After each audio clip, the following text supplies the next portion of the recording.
Il y a plus de 200 ans, il y a eu une révolution. Une révolution américaine. Un événement qui a littéralement changé le cours de l'histoire. Une révolution menée par un groupe de personnes insatisfaites. Un groupe de personnes fatiguées de s'entendre dire ce qu'ils pouvaient faire, quand ils pouvaient le faire.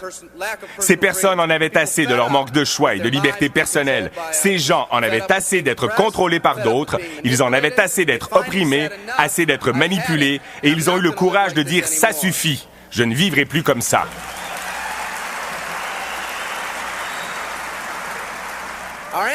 Nos ancêtres étaient des personnes qui ont pris l'entière responsabilité de ce qui pouvait leur arriver. C'est cet esprit qui a enflammé le pays et formé ce qui est maintenant un géant dans le monde libre. Laissez-moi vous poser une question. Où est cet état d'esprit aujourd'hui? Le temps est venu pour une autre révolution.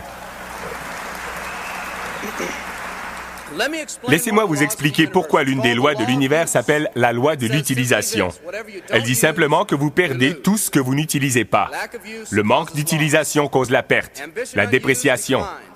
La foi inutilisée s'estompe. Si vous n'utilisez pas vos compétences, vous perdez ces compétences. Si vous n'utilisez pas votre liberté, vous perdez votre liberté. La liberté ne vient pas automatiquement. Elle ne se transmet pas de génération en génération comme un héritage, mais elle doit être obtenue chaque jour. Au début du siècle, en 1900, moins de 10% des personnes travaillaient pour le gouvernement ou une tierce personne. Plus de 90% étaient des travailleurs autonomes. Nous étions indépendants. En 1980, seulement 80 ans plus tard, plus de 90% d'entre nous travaillaient pour une tierce personne ou le gouvernement et moins de 10% d'entre nous étaient autonomes.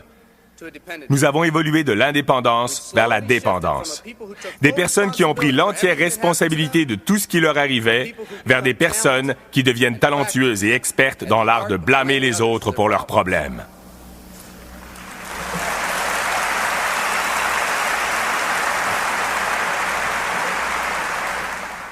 Notre géant s'est endormi. Nos ancêtres n'ont pas dit « Qui va prendre soin de moi ?»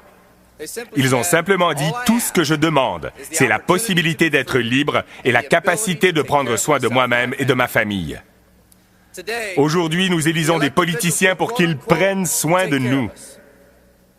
Nous crions contre quiconque ose nous demander d'apporter plus de valeur à notre travail. Nous faisons tout notre possible pour répandre notre souffrance tout autour de nous. Et pourtant, personne n'est prêt à faire partie de la solution. Nous sommes passés d'une société qui payait en fonction de la valeur apportée à une société qui paie selon les droits et l'ancienneté, selon ce que nous croyons qui nous est dû. Nous agissons comme si quelqu'un devait assurer notre subsistance. Une partie de ce changement est due à la hausse spectaculaire de la conformité dans notre société. Nous avons tous appris à nous conformer. Des pressions incroyables sont mises sur nos épaules tous les jours pour faire les choses de la bonne façon, et pourtant personne ne se pose la question, est-ce vraiment la bonne façon? Un homme a dit un jour, « Je ne suis qu'une accumulation de miroirs qui reflètent ce que chacun veut voir de moi. » Nous vivons pour plaire à ceux qui nous entourent, et le plus effrayant, c'est que ces personnes font exactement la même chose. Les psychologues nous qualifient de personnes dirigées vers l'extérieur. Nous n'agissons pas, nous réagissons. Nous ne cherchons pas à être remarquables, mais à rentrer dans le moule. Nous sommes en mesure de répondre, mais pas de choisir. C'est peut-être la raison pour laquelle un homme sage a dit « La majorité des hommes mènent une vie de tranquille désespoir. » Pour changer, nous devons nous concentrer vers l'intérieur. Devenir des personnes avec nos propres objectifs. Des personnes qui ne sont pas influencées par les opinions des autres. Et c'est difficile, car dès notre plus jeune âge, nous cherchons les opinions des autres pour nous orienter, valider nos décisions et nos actions. Nietzsche a dit « Nous avons besoin de plus de gens forts dans ce monde, parce que les faibles, par leur seule masse, imposent des idées faibles et des valeurs faibles sur nous tous. »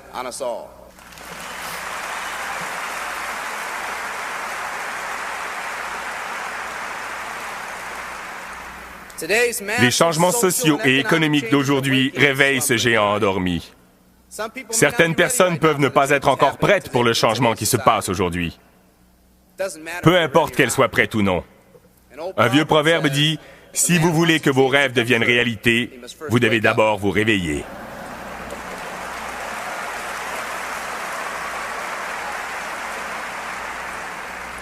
Je suis pour ma part heureux de ces changements radicaux dans notre société parce que je crois que dans cette crise se trouve l'esprit d'indépendance qui autrefois propulsa ce pays. Certains d'entre nous sont enfin prêts à changer. La délocalisation de notre main-d'œuvre a forcé beaucoup d'entre nous à chercher quelque chose de mieux. Faire circuler des produits et des services, c'est notre affaire, notre but. Mais ce que nous devenons en poursuivant cet objectif est quelque chose de beaucoup plus important.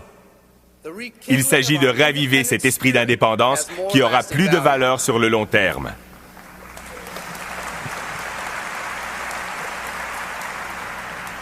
Il n'y a pas plus noble entreprise que l'entreprise qui encourage le développement des personnes. Chaque organisme vivant a une seule obligation dans la vie, réaliser la pleine mesure de ses possibilités. Les glands deviennent des chênes et les chiots des chiens. C'est tout ce qu'on leur demande. En tant qu'être humain, accomplir notre mission est beaucoup plus difficile. Contrairement à toute autre créature vivante sur cette planète, vous avez le choix. Vous n'allez pas pousser comme un arbre. Vous allez vous développer de la façon dont vous décidez et choisissez de croître. Quand une personne choisit de vivre, deux choses se produisent. Premièrement, accepter la responsabilité de sa vie prend une toute nouvelle signification. Accepter la responsabilité n'est pas quelque chose d'imposé, mais quelque chose qu'ils ont choisi. La deuxième chose qui se passe est que la discipline imposée est remplacée par l'autodiscipline. Ils acceptent cette discipline non pas parce qu'elle est imposée, mais parce qu'ils ont eux-mêmes choisi ce qu'ils veulent faire de leur vie. Tout comme lorsque les hommes et les femmes, privés de leurs droits il y a plus de 200 ans, en ont eu assez et ils ont dit qu'ils n'allaient plus vivre comme ça un jour de plus. Une autre révolution est en marche. Elle ne vient pas seulement des Américains, mais de personnes du monde entier.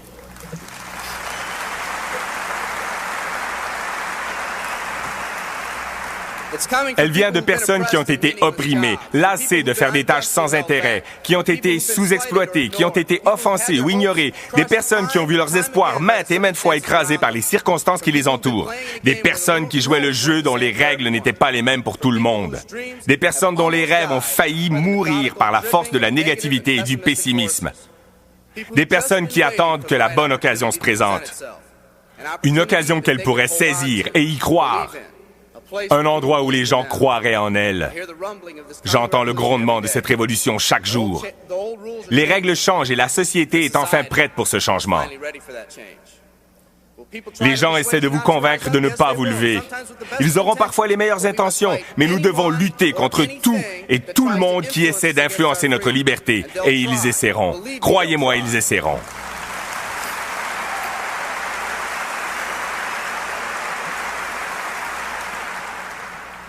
Ils vont essayer de vous proposer leur route, de vous décourager, de vous distraire. Cette autre révolution arrive. Elle va être conduite par un groupe de personnes uniques et courageuses comme vous.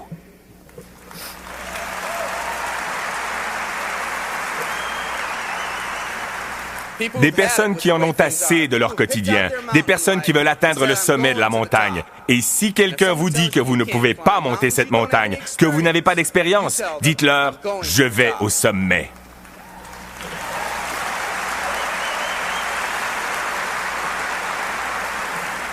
Et si votre voisin vous dit de choisir une autre montagne car celle-ci est trop rocailleuse, qu'allez-vous lui dire?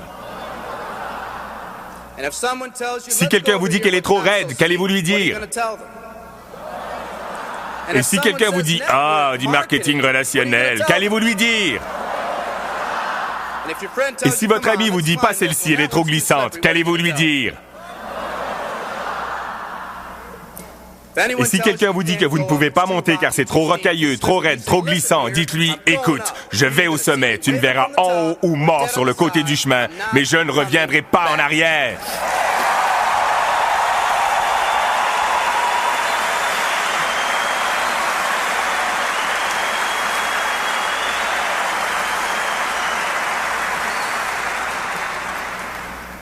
Cette attitude de faire ou mourir entraîne quelque chose.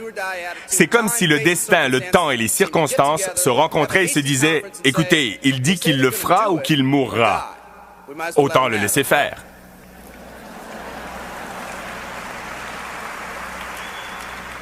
Les personnes dans cette salle sont spéciales. Vous êtes spéciaux parce que vous avez déjà ravivé cet esprit d'indépendance. Vous avez déjà dit que vous ne subirez plus les pressions négatives autour de vous. Vous avez dit « assez, je ne veux plus vivre comme ça ». Vous êtes les personnes qui veulent créer de grands objectifs et des aspirations pour vous et vos familles. Les personnes qui veulent vivre dans un pays où les familles sont réunies au lieu d'être déchirées. Les personnes qui veulent un pays où posséder sa propre entreprise et contrôler son propre destin est habituel.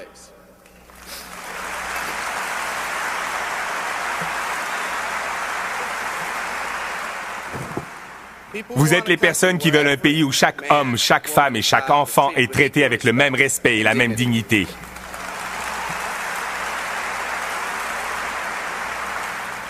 Les personnes qui vont payer n'importe quel prix pour que leur famille n'ait plus à vivre avec un héritage de dettes et de promesses non tenues.